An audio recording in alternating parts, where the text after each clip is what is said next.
चाहिए, हमारा उसका रिजल्ट क्या होगा, so everything needs to be defined और वी आर लकी कि हमारी गवर्नमेंट ने सारा काम हमारे लिए कर। Okay? Now, without these, schools would lack the structure and function necessary to provide the educational needs of students.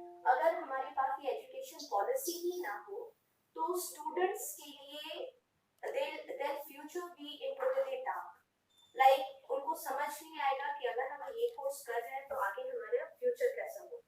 Right? That is aimlessly they'll keep wandering. हम पढ़ेंगे तो जरूर, लेकिन हमारा कोई aim नहीं होगा. तो aimlessly हम study करेंगे. So here the national education policy plays an important role. यहाँ पर ही हमारी national education policy है वो important role play करती है. So let's now recall the number of education policies we have been through. So ऐसा नहीं है कि national education policy पहली बार बनी है भारत में. ठीक है, इससे पहले कई बार हमारी national education policies frame हुई हैं और कई बार उस पर काम हुए हैं, कई सालों से हमने उनको फॉलो किया है. But with the passage of time, every time we need to make changes to the present or the running education policy. So her bar education policies को time के अनुसार change करने का मौका भी मिलना चाहिए और होना भी चाहिए. So let us recall कि national education policies जो है ये हमने start कर सकी. तो हमारी जो पहली national education policy आई थी वो आई थी हमारी venerated Indira Gandhi government में. Okay, that was in the year 1968. इस समय हमारी पहली national education policy आई थी.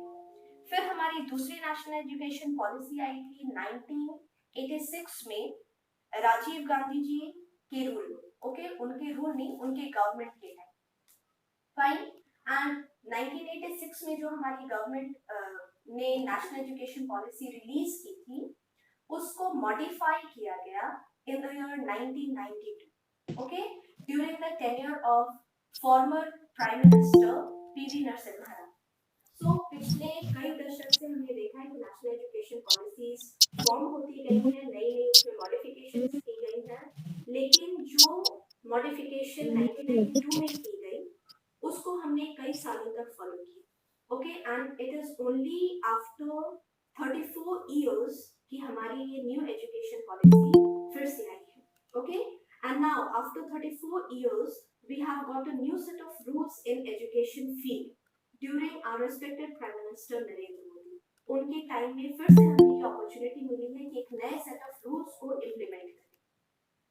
And you will be glad to know कि ये जो हमारी न्यू एजुकेशन पॉलिसी है इसको ड्राफ्ट किसने किया है, इसको प्लान किसने किया है.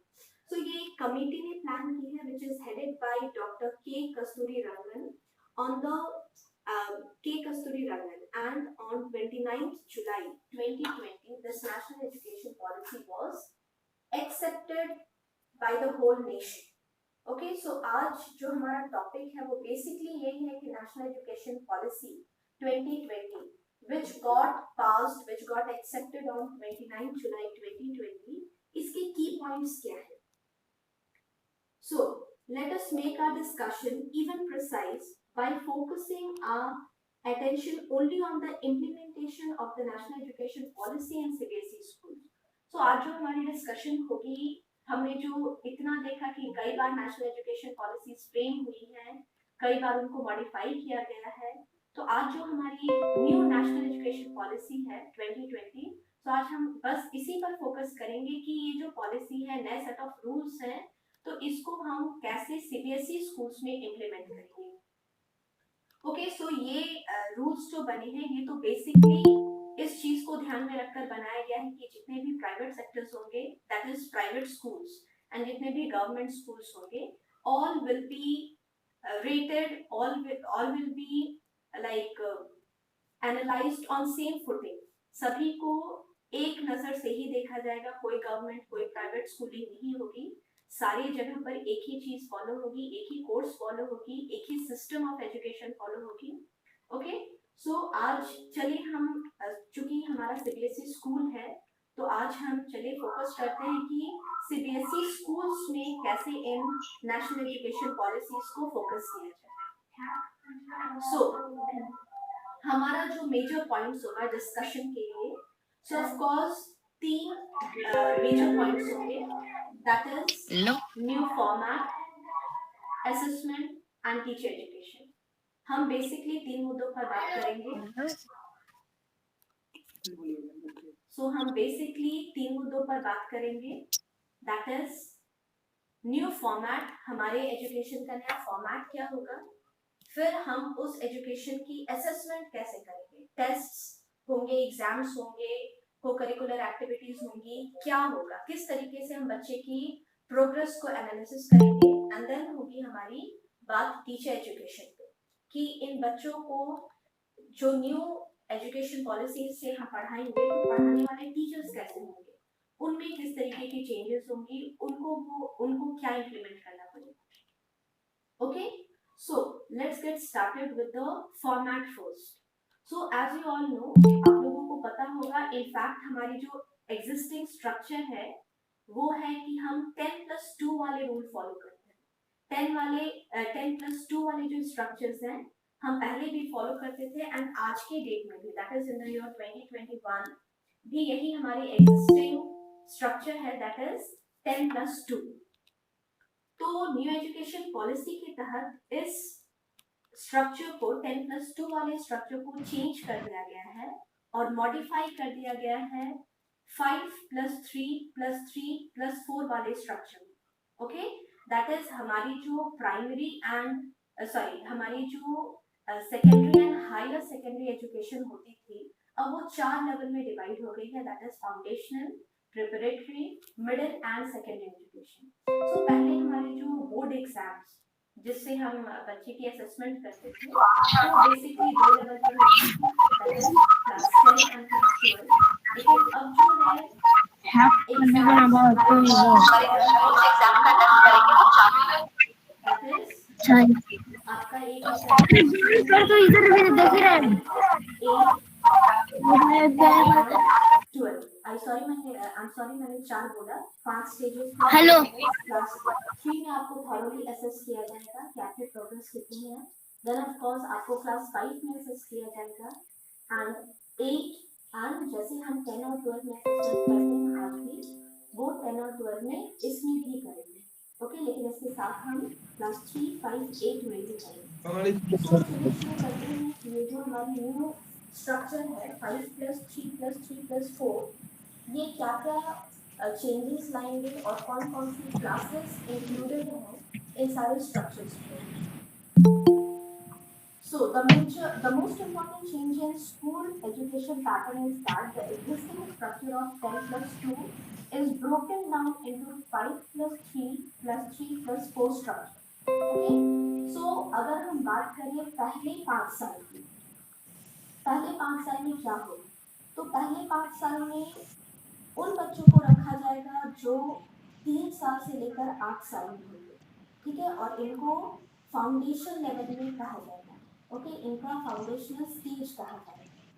सो पहले क्या होता था, जो हमारी नेशनल एजुकेशन पॉलिसी है उसमें गवर्नमेंट ने मॉडिफाई नहीं किया था कि जो 6 से 14 साल के बच्चे होंगे उनके लिए एजुकेशन कंपल्सरी होगी और फ्री होगी, ठीक है, बट लेटर ये रियलाइज किया गया कि 6 साल से पहले ही बच्चों की काफ़ी मेंटल डेवलपमेंट होती है, उनकी भी मेंटल प्रोग्रेस जो है वो काफ़ी स्पीडीली होती है, एंड इस समय जो उनकी डेवलपमेंट होती है वो बहुत ज़्यादा इम्पॉर्टेंट होती है। देयरफॉर इस national education new education policy के तहत क्या किया गया है कि जो बच्चे 3 साल से हैं, ठीक है, 3 साल के हैं, उनको भी फॉर्मल एजुकेशन में इन्वॉल्व कर लिया गया है, उनको भी फॉर्मल एजुकेशन में इंक्लूड कर लिया गया। जैसे कि पहले की जो पॉलिसीज होती थी उसमें हम अपने बच्चों का एडमिशन डायरेक्ट क्लास 1 या 2 में भी करा सकते थे। हम क्या करते थे कि जो केजीज होती हैं, जो हमारी प्ले स्कूल्स या जो हमारी आंगनबाड़ी या LKG UKG होती थी उसको हम स्किप कर देते थे, हम डायरेक्ट अपने बच्चों का एडमिशन क्लास 1, 2 इससे कराते थे। तो अब जो हमारी नेशनल एजुकेशन पॉलिसी है इसके तहत ये नहीं होगा। इसके तहत होगा कि 3 साल के बच्चे जब होंगे तो उनका एडमिशन डायरेक्ट नर्सरी में होगा, दैट इज केजी सेक्शन में होगा, ठीक है। फिर 3 साल की उनकी प्री स्कूलिंग होगी, that is KG, LKG and UKG. ये 3 साल इनकी प्री स्कूलिंग होगी और ये भी फॉर्मल एजुकेशन का पार्ट होंगे। इनको भी उस समय सर्टिफिकेट्स, इनकी डिग्री दी जाएगी that they have received this formal education. जो इनकी प्री स्कूलिंग होती है ये इन्होंने रिसीव किया, इसको सर्टिफाई किया जाए। तो अब बच्चों का एडमिशन डायरेक्ट क्लास 1 एंड 2 में नहीं होगा, अब उनको बेसिक लेवल से शुरू करना होगा, 0 लेवल से, that is KG, LKG end of course UKG. इसको आंगनवाड़ी भी हम बोल सकते हैं। तो 3 साल का जो है हमारा ये किसका होने वाला है?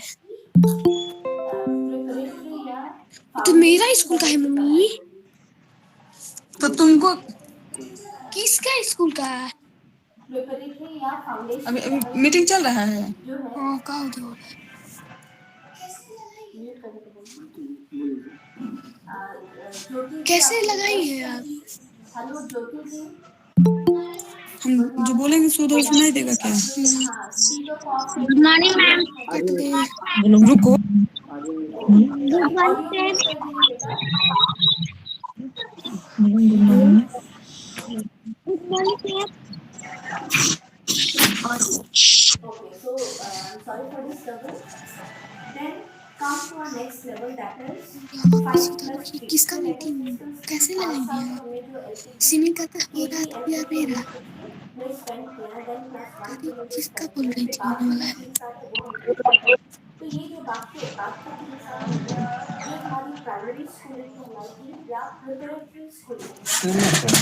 ओके, इसमें जो हमारे बच्चे होंगे वो क्लास 3 to 5 में होंगे, जैसे क्लास पढ़ाई होता कार्य है। हाँ हाँ क्लासेस में हमारे बच्चे होंगे प्राइमरी स्कूल्स में। ओके, सो ना अगर वो क्लास 3 में जा रहे हैं, इस लेवल पे जा रहे हैं, प्राइमरी स्कूल में जा रहे हैं, तो उनका इनको एक एडवांटेज मिलेगा कि बहुत सारे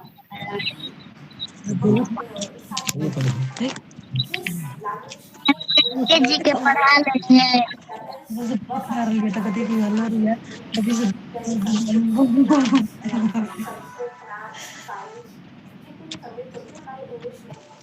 ओके, सो बेसिकली होता है कि बच्चों को लैंग्वेज समझ नहीं आती है and as a result what happens, they start the level of student, the number of students, it starts decreasing। हमारे स्कूल से बच्चों का जो नंबर है वो घटने लगता है, बच्चे ड्रॉप आउट करना शुरू कर देते हैं और इसका मेन रीजन ये है कि उनको लैंग्वेज समझ में नहीं आती है। ओके, तो जब हमारे बच्चे प्राइमरी स्कूल्स में जाएंगे, प्रिपरेटरी लेवल पे जाएंगे, दैट इज जब वो क्लास 3 से 5 में आएंगे, तो उनको एक एडवांटेज दी गई है कि उनकी जो लर्निंग होगी वो मदर टंग के मीडियम से होगी। ठीक है, that is mother tongue is to be a medium of instruction till 5th grade. मतलब कि जो कॉन्सेप्ट्स होंगे वो मदर टंग में उनके अपनी लैंग्वेज में सीखने का उनको मौका मिलेगा, राइट। सो यहाँ पर भी जो हमारी एजुकेशन होगी वो एक्टिविटी बेस्ड होगी, इंटरैक्टिव क्लासरूम लर्निंग होगी। ओके, एंड देन हम आ जाते हैं अपने तीसरे लेवल पे, दैट इज मिडिल स्टेज। जैसा कि मैंने आपको बताया, हमारी जो अब न्यू एजुकेशन पॉलिसी के तहत हमारी जो 10+2 वाली स्ट्रक्चर है वो खत्म हो जाएगी और एक नई स्ट्रक्चर शुरू होगी, दैट इज 5+3+3+4। तो हमने 5 इयर्स वाली फाउंडेशन लेवल की स्कूलिंग जानी कि उसमें क्या स्पेशल है। ओके, देन हमने नेक्स्ट 3 इयर्स के बारे में जाना कि that will be counted as primary schooling, and उसके बाद जो अगले 3 साल आते हैं वो हमारी होगी मिडिल स्कूलिंग, जिसमें हम करेंगे क्लासेस 6, 7 एंड 8। सो यहाँ पर ये स्पेशल है कि students will be allowed to learn coding right from class 6। बच्चों को कोडिंग सिखाया जाएगा right from class 6। ओके, तो ये कोडिंग सिखाने की जो प्रैक्टिस है ऑलरेडी चाइना में फ्लरिश कर रही है। ओके, सो हमने देखा कि काफी स्टूडेंट्स वहाँ डेवलप कर रहे हैं एंड उनकी जो लर्निंग प्रोसेस है काफी एडवांस्ड है।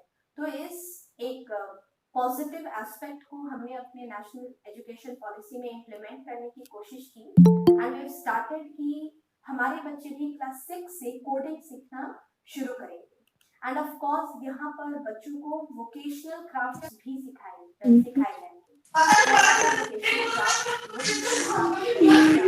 Carpentry, electrical work, metal work, gardening, metal work, gardening, okay, and then you have pottery making। तो ऐसे कुछ आपको vocational courses भी कराए जाएंगे जिसमें 10 दिन बैगलेस क्लासेस होंगे। ऐसे तो हम daily through out the year हम बैग लेकर आते हैं, लेकिन जब से ये नेशनल एजुकेशन पॉलिसी इम्प्लीमेंट होगी तो साल में ऐसे 10 दिन होंगे जब आपकी बैगलेस क्लासेस होगी, जब आपका फोकस टोटली ये वोकेशनल क्राफ्ट्स पर सिखाई जाएगी। ओके, आपकी क्लासेस होली डेडिकेटेड होगी ये वोकेशनल क्राफ्ट्स को सीखने में ना। इससे फायदा क्या होगा? इससे फायदा ये होगा कि जब तक कि हमारे बच्चे स्कूल छोड़ेंगे, ठीक है, जैसे वो स्कूल से बाहर आए, दैट इज आफ्टर क्लास 12, सो वो रियल वर्ल्ड में एग्जिस्ट करने के लिए रेडी हो, राइट। तो हमारा नेशनल एजुकेशन पॉलिसी का फोकस भी यही है कि एकेडमिक के साथ करिकुलर को करिकुलर पर भी फोकस हो। ये तो हम अभी भी करते थे, लेकिन एक न्यू चीज इंट्रोड्यूस हुई है, दैट इज वोकेशनल कोर्सेज। ठीक है, तो जैसे ये carpentry, electrical work, metal work, gardening, pottery, जितने भी एक्स्ट्रा वोकेशनल क्राफ्ट्स हो गए हैं, इसको भी आपको मिडिल स्कूलिंग के दौरान ही, दैट इज क्लास 6 से जब आप 8 में रहेंगे, क्लास 6 से 8 के दौरान ही आपको ये सारी चीजें भी सिखाई जाएंगी। Okay, now let us come to the last stage, that is of 4 years। Okay, ये हमारी है सेकेंडरी स्कूलिंग। सो क्लास 8 तक तो हमने पढ़ ली। जब बच्चे हमारे 9, 10, 11, 12 में आएंगे, दैट इज जब वो 14 to 18 years के हो जाएंगे, सो they'll be given a chance to adopt a multidisciplinary approach। Okay, so now what this means, multidisciplinary approach? So पहले जो हमारी नेशनल एजुकेशन पॉलिसीज होती थी, तो वो स्ट्रक्चर डिफाइन करता था कि हमारे जो सेक्शंस होंगे, स्ट्रिक्ट कॉमर्स होती थी end of course humanity section होती थी, right. Science, commerce and arts में हमारे सेक्शंस डिवाइड होते थे, स्पेशली जब हम क्लास 11, 12 में थे। तो ये जो स्ट्रिक्ट डिविजन्स होंगे, इनको खत्म कर दिया। ओके, इस national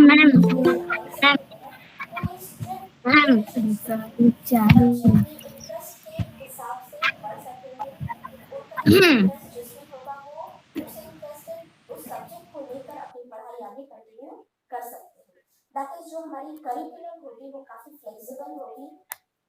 vocational subjects of course आपके साथ रहेंगे ही, एंड इंटरडिसिप्लिनरी कॉम्बिनेशन। सपोज हमारे बच्चे साइंस में हैं, ठीक है, उनको साइंस पढ़ना है, but at the same time अगर वो इकोनॉमिक्स में भी इंटरेस्टेड है तो they can choose such subjects. So ये नेशनल एजुकेशन पॉलिसी जो है इतनी लिबर्टी हमें दे रहा है कि हम अपने बच्चों का ग्रोथ जो है उनके इंटरेस्ट के हिसाब से कर सकते। Okay, so this is what the new structure, that is structure of 5 plus 3 plus 3 plus 4 says। ठीक है, ये स्ट्रक्चर जो है हमें ये सारी चीजें की पॉइंट्स की है। Okay, so now come to assessment, कि जब बच्चे इतने सारे टेक्निकल तरीके से पढ़ेंगे, इतने सारे एडवांस एंड लाइक जितने भी कंटेम्परेरी सब्जेक्ट्स इंट्रोड्यूस किए गए हैं, तो अभी इनका असेसमेंट कैसे होगा, राइट। सो ऑफ कोर्स जो भी हमारे स्ट्रक्चर, जो भी सब्जेक्ट्स इंट्रोड्यूस किए गए हैं, तो हमारा मेन फोकस ये है कि बच्चे जो अब तक रट कर पास हो जाते थे, तो वो चीज ना हो, उनकी कॉम्पिटेंसी बढ़े, उनके कॉन्सेप्ट क्लियर हो, इस पर खास फोकस रखा गया। ओके, सो हम असेसमेंट में भी इसी चीज को फॉलो करेंगे। Report card will be comprehensive based on skill plus capability।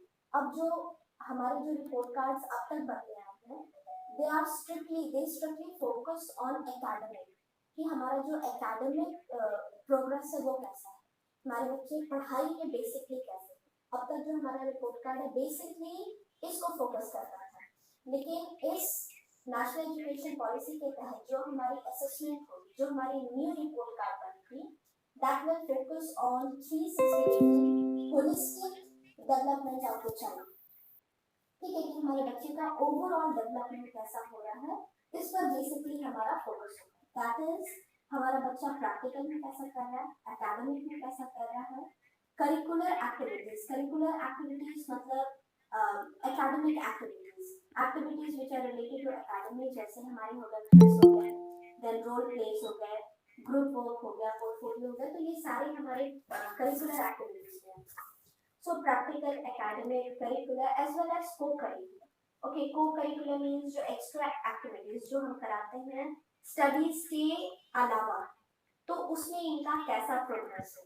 Okay, physical fitness, health, and then SUPW, जितने सारे sports, ये सारे आगे हमारे co-curricular activities हैं। तो अब जो हमारी न्यू रिपोर्ट कार्ड बनेगी, तो उसमें ये सारी चीजें इंक्लूडेड हैं। Okay, and basically this national education policy wants to say that all activities, that is practical, academic, curricular and co-curricular, सारी चीजों को, सारी एक्टिविटीज को इक्वल फुटिंग दी जाए। ओके, ये नहीं कि पढ़ाई पर ज्यादा एम्फेसिस रहेगा, स्पोर्ट्स पर नहीं, सारी चीजों को इक्वली इम्पोर्टेंस दी जाए। ओके, एंड जो हमारा 360 degree holistic report card, 360 degree holistic report card means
now let us talk कि जो हमारे टीचर्स हैं जो स्टूडेंट्स को डील करेंगे, उनकी लाइक उनकी मिनिमम क्वालिफिकेशन क्या होनी चाहिए, राइट।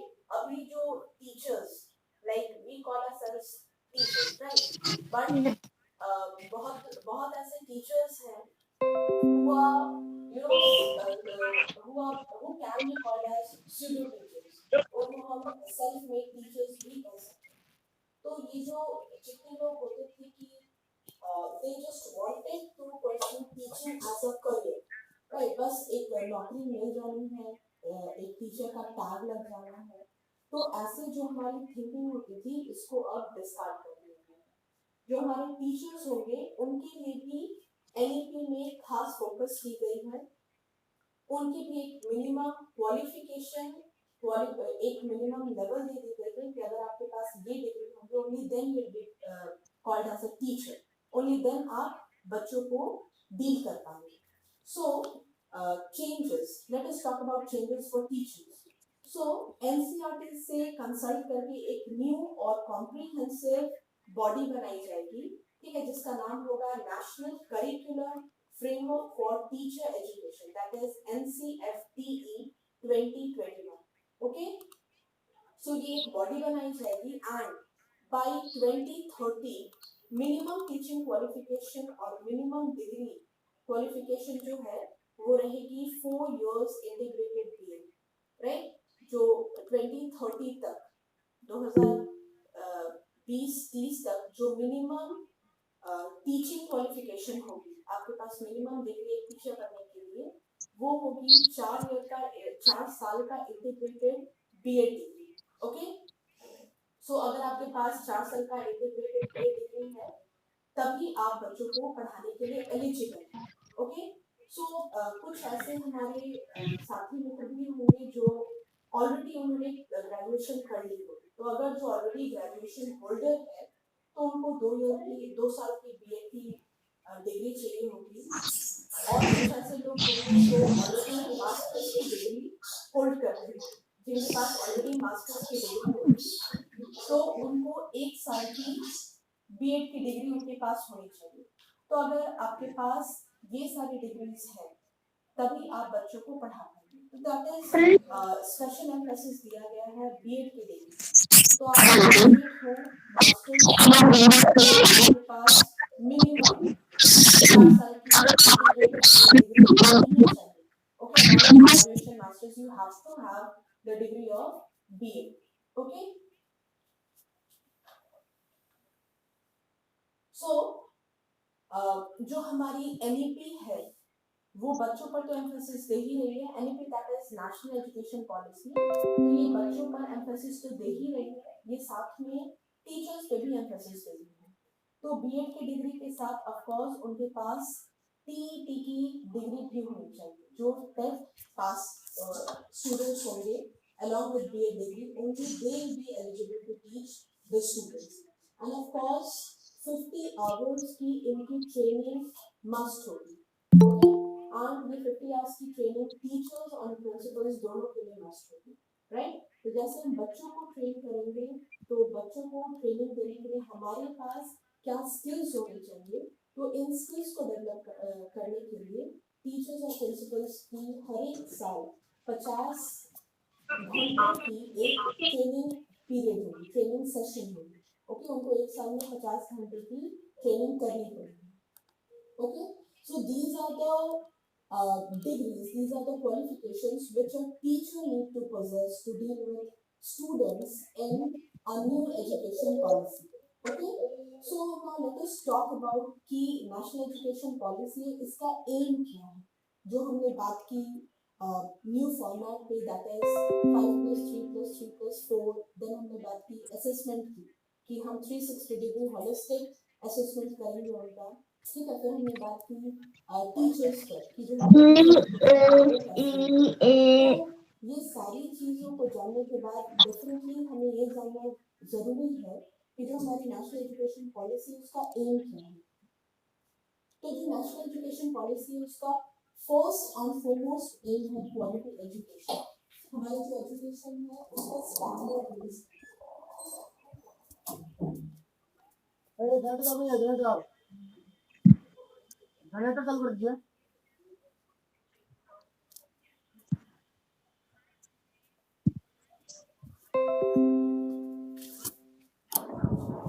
ऐसी स्टैंडर्ड की एजुकेशन हो ताकि वो ग्लोबली अपने आप को एग्जिस्ट कर पाए, ग्लोबली सर्वाइव कर पाए.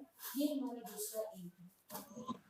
ओके, जिससे the moment the student leaves the school they have some strong practical skills. तो ये सारी चीजों का ध्यान रखा गया है कि स्कूल छोड़ने के बाद भी हमारे बच्चे स्किल्ड रहे.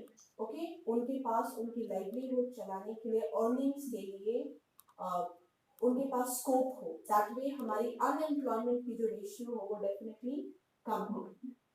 And more over there will lie no difference between private and government education. जो अभी एक myth है कि private education, private institutions में पढ़ाई ज़्यादा अच्छी होती है and government institutions में अच्छी पढ़ाई नहीं होती, which to a certain extent is also true. Okay, we cannot deny this fact. लेकिन कुछ हद तक ये सही भी है. तो अब नेशनल एजुकेशन पॉलिसी के तहत ऐसे रूल्स, ऐसी पॉलिसीज हमने इम्प्लीमेंट की है कि थ्रू आउट द नेशन हम एक ही फॉर्मेट फॉलो करें, एक ही असेसमेंट प्रोसेस फॉलो करें, एक ही तरीके से हम बच्चों की प्रोग्रेस को आंकें.